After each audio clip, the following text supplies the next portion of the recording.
Hey guys, what's up? Today we are ranking all 40 Physik tiers in Elden Ring from worst to best, including everything in the base game plus all of the brand new DLC ones. Funny thing about these Physik tiers are not only are some of the descriptions of them very misleading and you're maybe using a Physik tier that is doing absolutely nothing for you, but also they vary so widely in effectiveness and power. Some of them end up being essentially useless. Like there are no discernible reasons to use a few of these Physik tiers, and some of them you pretty much can't live without. I mean, they add new mechanics or they outright change the meta, and so we're going to talk about the ones that are absolutely excellent that you should definitely go after, and explaining how each one works in depth so that you can make the best decisions for yourself. It's also worth mentioning that we're going to be focusing on as it relates to PVE. You know, there's other Physik tiers that are great in PvP, but we're not really going to be discussing that today. All right, coming in as the worst crystal tier in the entire game is going to be the Crimson Spill crystal tier. So why is this actually so bad? Now, it doesn't sound that bad on paper. It gives you an additional 10% to your maximum HP,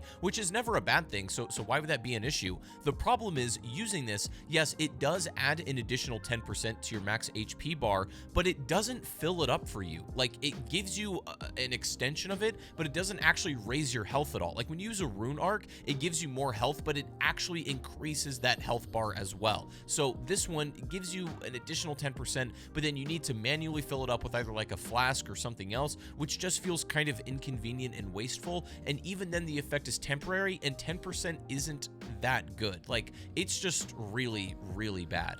A lot of these spill tiers just unfortunately are not it. And if you need any further proof, next is going to be the green spill crystal tier, and this is a similar situation where it raises your maximum stamina for 3 minutes. Now, this one you actually do get 15%, so I guess it's slightly more than the HP version, but of course this one actually does fill it up for you, obviously, because stamina is a renewable resource. You actually do get the benefit from it, but 15 again isn't crazy, and honestly, maximum stamina in this game isn't the most important stat. It's really more about the rate at which it returns back to you, not your maximum capacity. It'll maybe give you an extra roll or two depending on, where you're at in the game, and most builds will probably see one extra move before they deplete their stamina, which again is not really a big deal, because if you play intelligently, you should be able to manage your stamina on your own. You never should be running out a ton, or that shouldn't be your biggest problem. It's just kind of useless. I don't think this thing is very good at all, and you can basically skip this one. Moving on is the Crimson Burst Dried tier. This is a brand new one in the Shadow of the Erdtree DLC,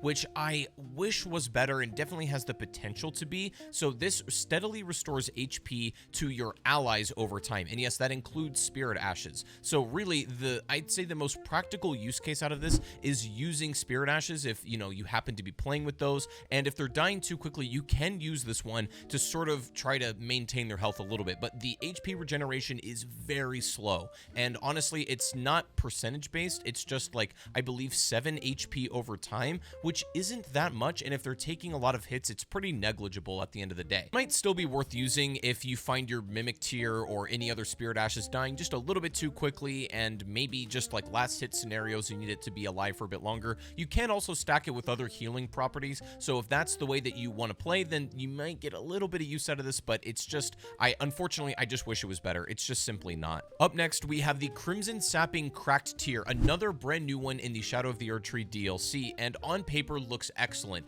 This gives you the ability to restore HP after dealing damage. That's awesome, and it kind of stacks with Blasphemous Blade. That's a really good way to pair it. The problem is, though, when you crunch the numbers, you're much better off just using like a regular Crimson Crystal tier in your Flask, because even if you're being hyper aggressive, you're only going to restore about 35 to maybe 40% HP maximum, whereas the other like Crimson ones heal for 50 immediately. So it's just, and plus you have to deal damage in order to get that to come back. It's just not really practical. If it restored maybe upwards of 80%, if you're really optimizing, maybe this would be worth using, but you have to really fight tooth and nail for every HP back you get, and it's just still outclassed by a bunch of other ones. It's okay, it's cool, it's unique, and again, it does stack with Blasphemous Blade, which is nice, but I wouldn't recommend using it on its own. I think there's far better options. Okay, lads, moving on to the Viridian Hidden tier. This is a new DLC one in Shadow of the Erdtree, and it's It's terrible. Like, it's garbage. It sounds cool. You know, you get unlimited stamina for 15 seconds, and you're like, okay, let me do some things with this. Everything you'd want to do, everything that would be cool, guess what? You can't do it. You want to hold shield against Radon for 15 seconds and tank an entire combo? Can't do it. Doesn't work with shields at all. Why? I have no idea. What it can do is allow you to get maybe one stamina-heavy combo off with your weapon and, you know, not drain it, but again, that's it. Who cares about unlimited stamina? It's a renewable resource, bro. I just don't understand why they made this tier. You know, there's other hidden tiers in the game, and those make sense, but having one for stamina, and especially the fact that it doesn't work with shields, which is the only real use case out of this, it's just confusing to me, and it's very baffling.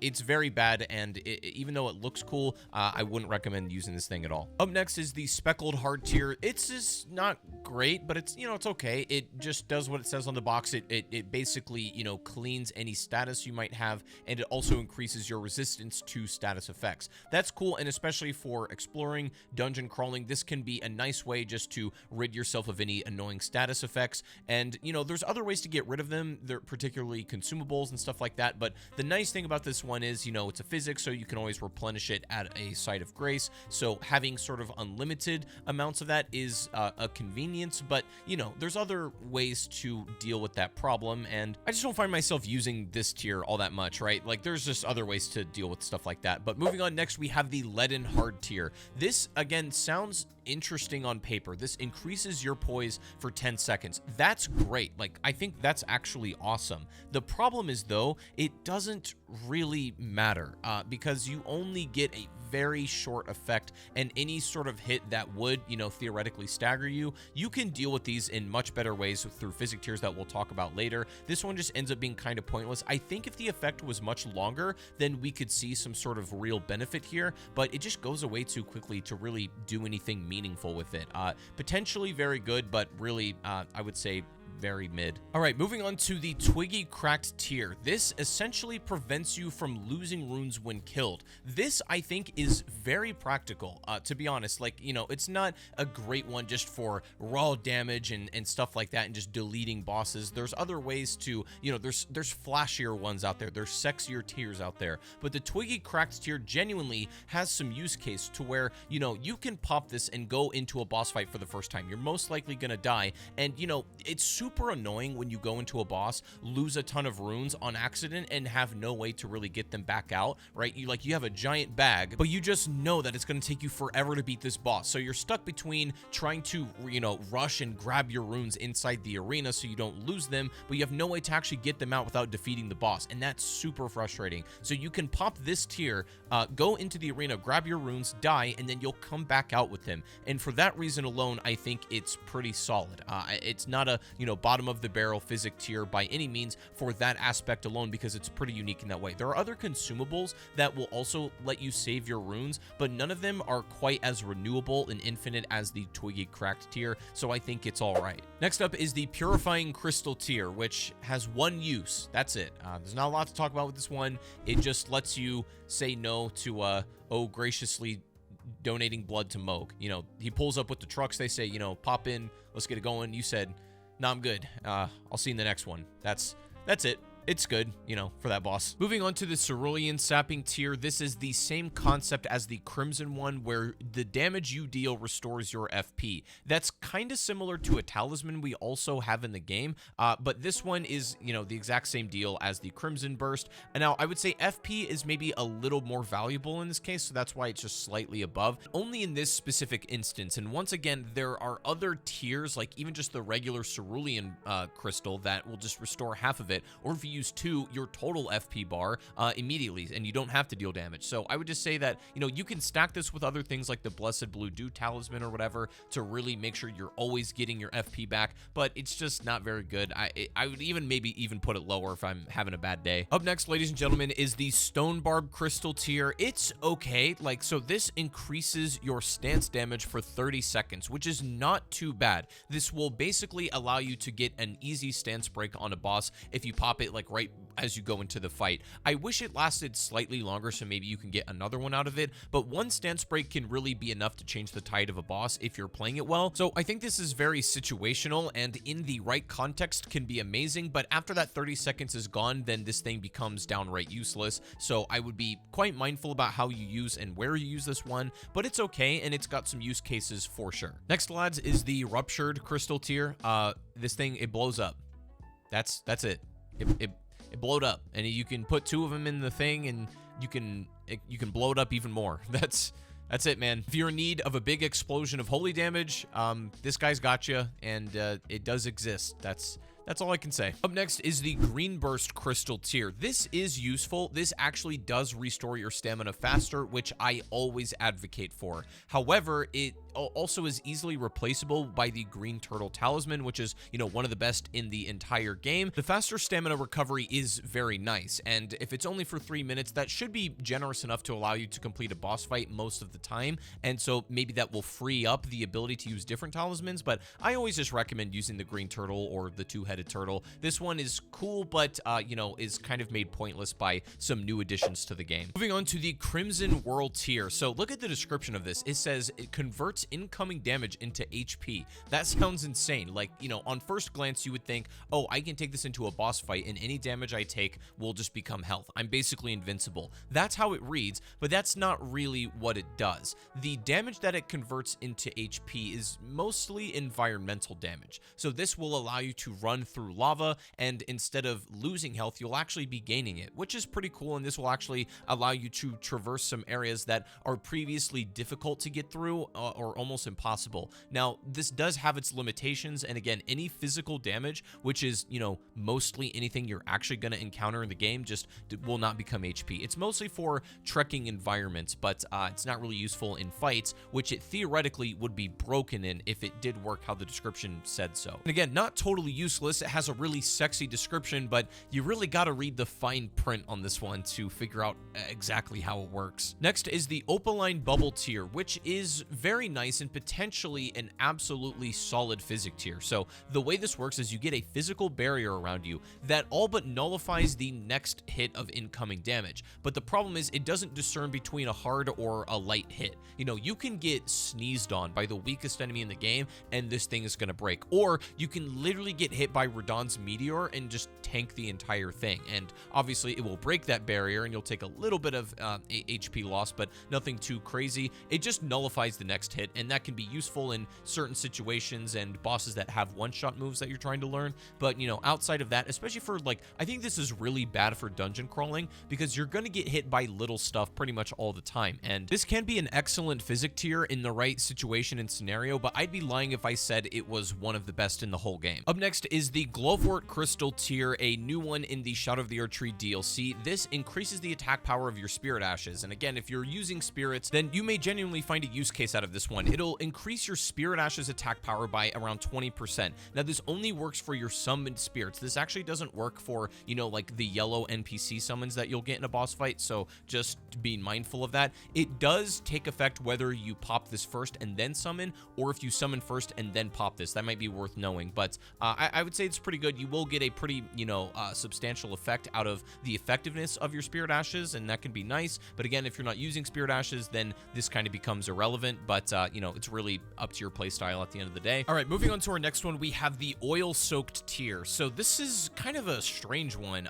It doesn't last for as long as I would like it to, and what it does is it coats both you and the enemy if you're basically right on top of them in oil, and this means that they're going to take an increase of 10% fire damage. Now, you have to be very close for them in order for this to proc, but the problem is that because you're also covered in oil, you are significantly more vulnerable to fire damage as well. So it's an interesting trade-off, I guess, but again, you know, with other tiers, there's way to increase your fire damage by even more without having to, number one, be right on top of them the whole time, and also, you know, put yourself at even more risk. It's okay, and I think it's pretty cool, but it's not my favorite Physik tier in the whole game. Up next is a personal favorite of mine. This is the Crimson Burst Bubble tier. So this one, the way it works is a little bit odd. It restores a third of your health once you dip below 21%. Now, Now, if you do take a big hit that will deal over 21% of your maximum health, then you just die. But if you, take a little bit of damage under 21,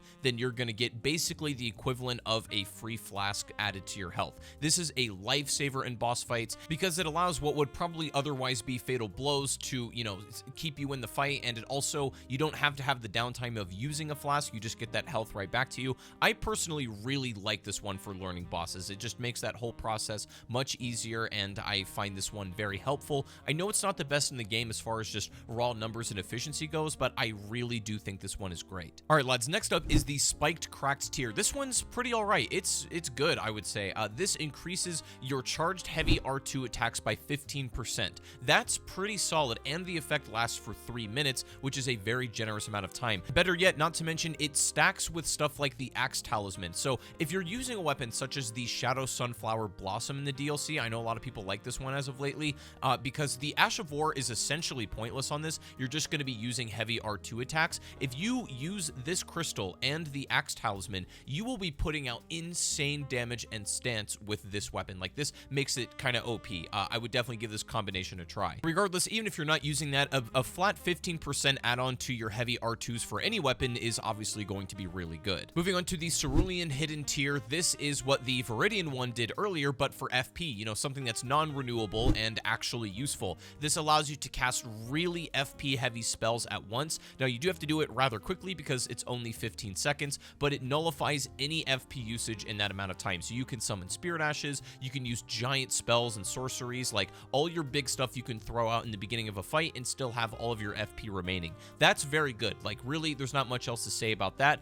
It's very excellent. Up next is the Crimson Burst Crystal tier. As opposed to the stamina restoring version, this one's actually useful. You can get HP over time, and admittedly, it's not super fast, but it can heal you for well over 1,000 health because it has a very, very long duration, and you can stack this with stuff like the Blessed Dew Talisman and everything, so you can have a large amount of passive HP always coming in. I think this one is excellent. It's not my favorite for boss fights because sometimes you just want that immediate health back, but for exploring or dungeon crawling, this is probably one of your best options out there, and I think it's a very solid crystal tier. Next up is perhaps one of the most interesting and potentially very good crystal tiers in the whole game. This is the Windy Crystal tier, and the way this works is it actually adds additional iframes to your roll. So for light and medium rolls, you're going to get an additional 5 frames, which is an addition of 19%. Now, for heavy rolls, you're actually going to get a 25% increase and 6 extra frames of invincibility. Now, the problem is, though, you are going to take 15% more damage, which is annoying. It lasts for 3 minutes, and if you're, for sure that you're able to dodge and you're not going to get hit, this can be a very useful tool to ensure that you have extra invincibility, but that damage trade-off really, I don't know if is worth it. I feel like this tier should have just the additional iframes and that be it. I feel like that would make it top tier, but unfortunately you take more damage, and so it can't be one of the best in the game. But I think it's quite interesting, and maybe experiment with this one and see if you like it personally. Moving on to the Opaline Hard tier. Now, weirdly enough, you can actually cancel out the increased damage of the previous crystal tier by running this one and combining the two together, because this actually reduces all incoming damage by 15%. So you can kind of come back to baseline and still have those additional iframes on your roll, which is not a bad trade-off. But if you're just running the Opaline Hard tier, this will reduce all incoming damage you take by 15%, which isn't a crazy amount, but it's essentially like wearing another piece of armor, which is pretty good, and sometimes that can make the difference between life and death. Just the thing that makes it great is there's no trade-offs, right? Like, you're not sacrificing anything great to run this, and it's just a flat damage reduction and very good for defense. I think it's, super high tier just because of that, and I find myself using this one a lot. It's excellent. Next up are going to be all 4 of the not crystal tiers: the Strength, Dex, Intelligence, and Faith. Now, these increase each respective category by 10, and that can be pretty good. That can be the difference in like huge damage depending on your build. Now, these become a little bit irrelevant once you start hitting soft caps and stuff. So if you're already at something like 80 intelligence, adding this additional not tier is not really going to do anything for you. So it's really dependent on where you are in the game and what your stats are at and what your build is, but you may not need to use use these in the late game, especially if your character is already leveled up to some degree, but these can be nice to have if you're, speccing into a certain one and you're lacking in those stats already. These can be very good and can just output you a ton of damage that you wouldn't otherwise have. I think all 4 of them are great, and there's really no trade-offs to these either. Next up are just going to be the classic cerulean crystals. These just restore half of your total HP. You can get 2 of these crystals and put them in the same phsyick flask and get 100% FP back, and that's really excellent. Now you can go half and half and combine it with something else. Obviously that's up to you, but this is one of the best crystals in the game just for raw stats and getting your FP back. The same does also go for HP. There is the crimson crystal as well, and it'll give you half of your total HP, and you can combine them for 100% HP, and that is like having an additional 2 or 3 flasks sometimes. That's really good. I would say this is great for learning boss fights and everything. If you just want straight health or straight FP, these are the way to go for sure. It's very straightforward. There's no fuss about it, and incredibly easy to use. These ones are great. All right, next we have the Thorny Cracked tier. This is, I think, a very underrated one. Now, what this does is increase the attack power of consecutive hits. So this will go away after 1.5 seconds of not using it, but the entire effect lasts for 3 minutes. So getting consecutive hits will increase your damage by 9%, 13%, and then all the way up to 20. And it also does stack with multi-hit talismans such as the Winged Sword Insignia, which is incredible. I think this is very good for smaller, like light dagger weapons. I found the most use case out of this. If you can stay aggressive, keep constantly swinging, you can have an additional 20% on basically every hit you're throwing out. So the damage really does start to stack up over time. I will say it's going to be much more effective the lighter your weapon is and the faster it swings, generally speaking. I wouldn't recommend this for heavier, bulkier, slow weapons. It's just not going to be quite as useful. But if you have a light weapon, then definitely give this one a try if you haven't already and see what you think. Next up are all of the 4 elemental shrouding tiers. Now we have a magic one for fire, lightning, and holy. And these just flat increase your damage of that elemental type by 20%, which is huge. And a lot of these can be stacked with talismans of their respective element. And this is, for example, one of the only ways to make holy damage even somewhat viable. But it can get actually OP with the right combination. And you're going to just get so much benefit out of this that 20% is huge for these elements. And it's very easy just to slap these on and get going. So I would recommend these. They're absolutely top tier, and there's really no trade-offs. All 4 of these are excellent. After that is a personal favorite of mine. This is a brand new one in the DLC. This is the Blood-Sucking Cracked tier. This thing is insane. If you just want to be a damage outputting monster, I feel like this is the one for you. Now, there is a bit of a trade-off to this one. The effect is that you're going to be outputting 20% more flat damage, period. Like, everything is just going to be buffed by 20%, which is insane. However, that does come at the cost of, at the same time this effect is active, your health is going to be ticking by 1% each time, and that can add up over time. I've had situations where in boss fights, my health has gotten a little bit low, but I'm still alive, and I don't realize this effect is active, and I just die out of nowhere. So you do have to watch your health a little bit. You can pair it with other stuff to kind of passively regain HP to stave off that effect to some degree, but this one I would say is all the well worth it for fighting bosses. It's nice just being able to dump out damage. Like that's really what you want, so we can take the slight trade-off. But coming up next is one that is low-key ridiculously broken, but you wouldn't know it from just reading its description. This is the Winged Crystal tier. Now it just says it raises your equipment load, and you're like, okay, like maybe that would be somewhat useful, but what you don't realize is that this effect lasts for 3 minutes and it increases your equipment load by 450%. So what this means is that you can completely ignore all of the other rules in the game when it comes to like rolling and what you're carrying. You can slap on power stance weapons, you can put on heavy ass armor to a point where you can't even roll, then you can drink this physik and go in and start slapping up the boss and be light rolling everywhere. It's insane. Like, it completely changes the game. If you're having trouble with a boss and you just want to tank this thing and don't really mind, just literally put on the heaviest armor and beefiest weapons you can, and then drink this thing, and then go in and just try to beat it in 3 minutes. That's the only caveat. So, I mean, this completely breaks your build, in my opinion, and it makes basically what armor and equipment you've picked out completely irrelevant, because you can just run the heaviest things with no real trade-off and still light roll everywhere. It's unbelievable. But finally, coming in at the #1 spot, the best crystal tier in the whole game in your physik is actually a new one in the DLC. This is the Deflecting hard tier. This more or less adds a brand new mechanic to the game.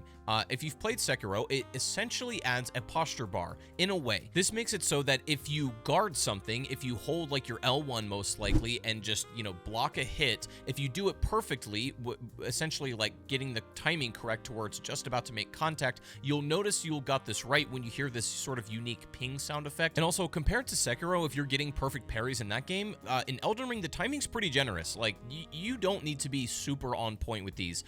The window is exceptionally generous, and every time you deflect a hit, it will increase the percentage of your guard counter by 20%. So, you know, the first hit you deflect will be 20, second is 40, 30, 60, and then your final hit that you deflect will be 80. And then you unleash a guard counter at 80% increased damage, so you'll deal hella stance and just hella normal damage. It breaks some boss fights, and it makes it so that you're almost invincible against a lot of these normal enemies. This thing also lasts for 5 minutes, so you can really deal with bosses in this way, and it becomes a very viable option. I feel like since it's such like just a new mechanic, basically, it's weird to have it as a physik and not as a talisman.